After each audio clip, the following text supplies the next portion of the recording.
Hi friends, welcome back to Nirmala's world. ఈరోజు blog అయితే మీలో కారం అన్నం తినడం ఎంతమందికి ఇష్టం అండి? నాకైతే చాలా ఇష్టం అనమాట.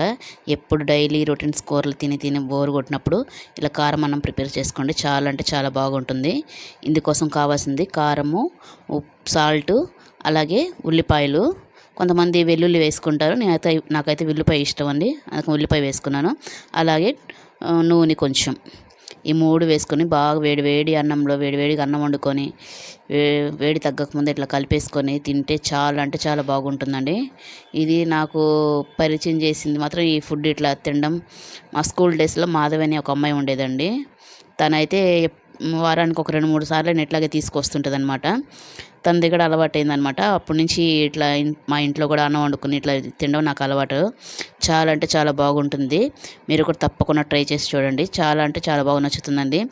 చికెన్లు, మటన్లు కూడా వేస్ట్ అనిపిస్తుంది దీని ముందర, అంత బాగుంటుంది. ఎప్పుడైనా డైలీ చేసుకునే కూరలు బోరు కొట్టినప్పుడు ఇలా నోటికి కమ్మగా అయితే తినచ్చు. చాలా అంటే చాలా బాగుంటుందండి. తప్పకుండా మీరు కూడా ట్రై చేసి చూడండి, మీకు కూడా చాలా బాగా నచ్చుతుంది. ది బెస్ట్ కాంబినేషన్ అని చెప్పచ్చు. చూసారు కదా ఈ వీడియో నచ్చితే లైక్ చేయండి, నా ఛానల్ సబ్స్క్రైబ్ చేసుకోండి. టేస్ట్ అయితే నెక్స్ట్ లెవెల్ అండి. పొద్దున్న వేడిగా అన్నం వండుకొని అయితే తింటున్నాను. చాలా అంటే చాలా బాగుంది. బాయ్.